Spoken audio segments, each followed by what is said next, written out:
like I said, our theme this year was for growth hacking, and I know a lot of you guys have been, this is a common thing that everybody is facing is that, and this is something that I'm often told is that women and especially moms only build neighborhood businesses, and everybody is always requested for how can they grow from just being a couple of hundreds to a couple of millions.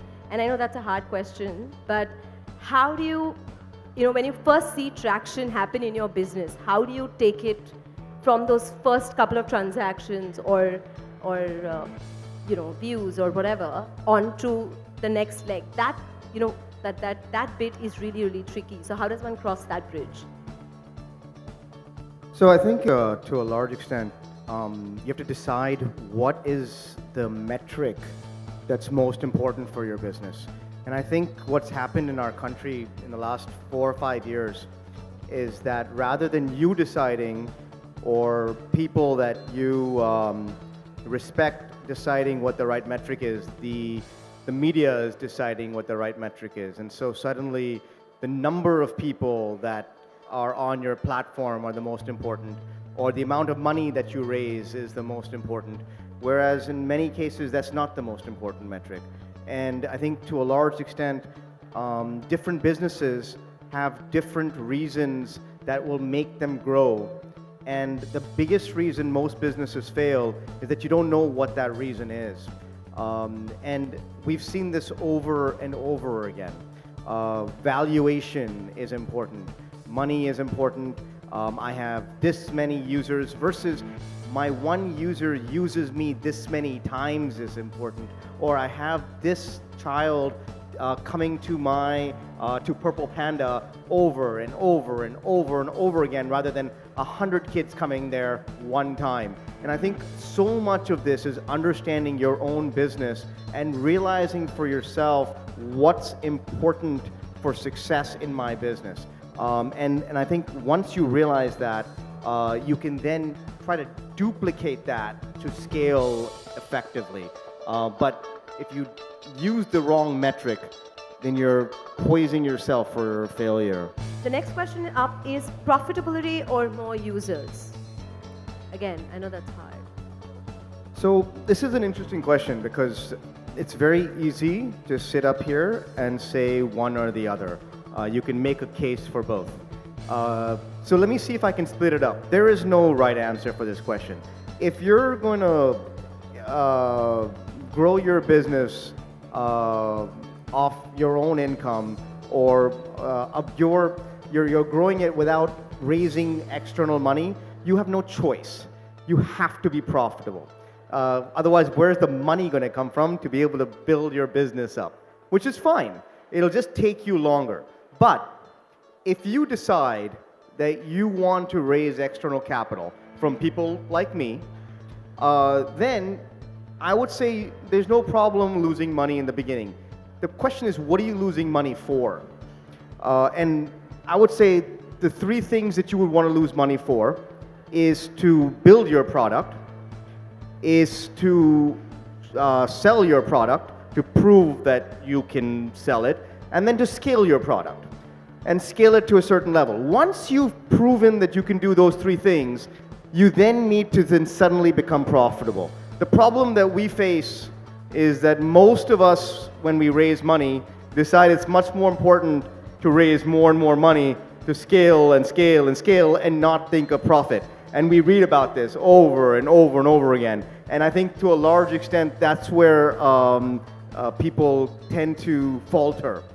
So I think it's not a question of profit or growth. It's a question of whether you have the availability of external capital or not. And if you do, you just get an opportunity to scale before profit versus profit before scale. But neither hinders you from growth or profit. What are the key qualities that stand out for an entrepreneur? Because it's hard. It's lonely. You seem like you're the only one up there. So I'm sure you've been there as well. So what are the key learnings from there? So I think this word gets thrown out a lot, and all of you are entrepreneurs out here, and so I think it's laughable sometimes to use some of these qualities, but what I've found is, and I'm going to use this word because I use it differently than other people do. So excuse me when I say it out first. This is my disclaimer to the word. But I think we invest very early in companies. And I was telling someone the other day that when we invest in companies and we watch them grow, and we watch them grow for long periods of time now, and we've been doing this for 10 years, the things that we thought were going to happen in the company when we first invested never happen.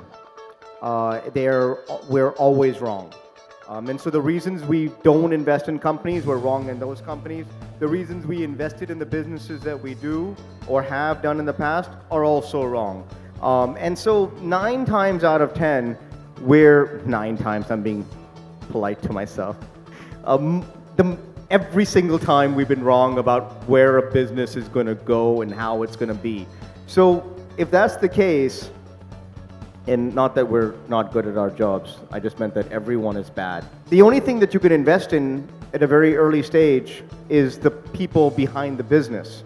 And so what do you look for in those people? Because there are lots of people that are very smart. There are lots of people that understand the industry. And there are lots of people that are very motivated when they first start. But I think the one trait that you have to kind of understand and figure out is this word passion. And it gets thrown out a lot. You got to be really passionate. You got to be really passionate. And I think to a large extent, we don't understand what that word really means. But for us, that word really means that when you're going through the ups and downs and you have to change your business, or you're going through a really tough patch and things aren't working out, you're as motivated, as excited to do your job, to figure out your business, to wake up in the morning and move forward. And I think that's something that is very difficult to figure out, which is why we take such a long time dealing with founders before we make an investment. Because it's very difficult to understand how someone is going to react or behave when things are going wrong, especially in the midst of running their business.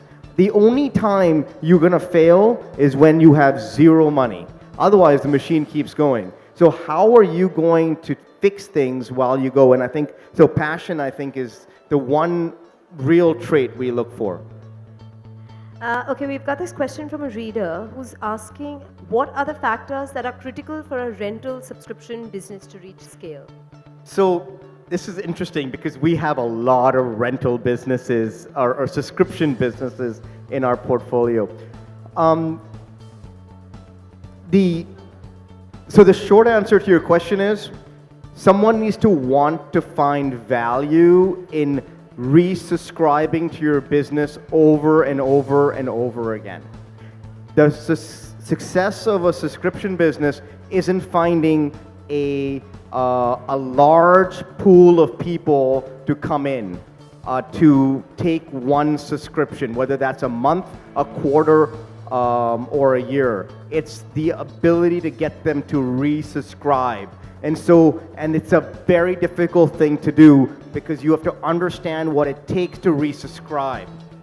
What is the value you're providing someone for them to pay you one more time? Because in a subscription business, you have an acquisition cost in the beginning, but your value is coming over a very long period of time. If I'm going to buy a book, my acquisition cost is immediate, but my value as a company is immediate as well. If I'm selling a piece of clothing, it's exactly the same. But if I have a subscription, I'm creating a value over a much longer period of time. And so I need to be able to find a way to get someone to keep coming back, keep taking more, over and over and over again. And so how do I do that? I do not need that more and more people come on. Because if I have a subscriber who reads, let's say, Kidsstoppress, they will tell 10 other people after they read 4 articles or 8 articles. And if I understand that, I just need that one person to read 8 articles, not find 8 people to read 1 article. Because as soon as they read 8 articles, they'll tell 10 people. If 5 of them read 8 articles, they'll tell 10 people. And that's how subscription businesses can get built, without very very much acquisition costs or trying to get out, but the quality of your product or your content becomes that much more important. So as Zomato, for example, moves from a product like food to a subscription like Zomato Gold, it's a very different kind of business. You have to have very different kind of metrics and decide what the subscription is going to give, what your loyalty card will give, what the mindset of your customer needs to be in a business that provides a product versus a subscription for a product. Great. And the last one up is strong niche or critical mass. So, and I'm sure that a lot of people who are trying to diversify their businesses will find great value in this because, you know, you always want to get in the numbers game. So I don't think that that's mutually exclusive. But I would say that a strong niche builds a brand better than critical mass. And when you have a strong niche, and once you've built your brand, you can create critical mass. And I think a brand goes a very long way to create customer loyalty. So, and I find this over and over again. So today, if you think of a brand that you like a lot and you trust, and they built something in a very different industry, there's a very good chance you're going to pay attention to that versus vice versa. And I think that's a very powerful statement. So, for example, if you trust a food product and they build a drink product or they build a gym product, there's a very good chance you're going to think, oh, well, I know that brand, and so I'm going to think of the extension in the same way as I think of that brand in that product category.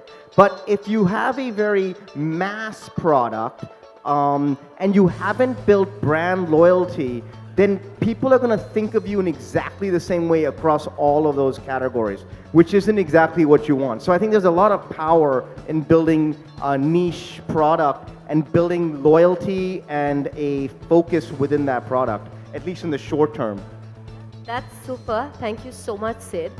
And I am sure it's going to be a great resource pool for a lot of people to dig in. And I'm glad that we've stuck to a strong niche of just simplifying parenting. And I must share this anecdote that happened with Sid this morning when he was at sports day with his kids, and 3 moms actually came up to him and said, "You're speaking at the Kidsstoppress event this evening." So I was like, yes, that's just right. So I'm glad we've stuck to our niche and continue to do that. And thank you so much. Thank you very much.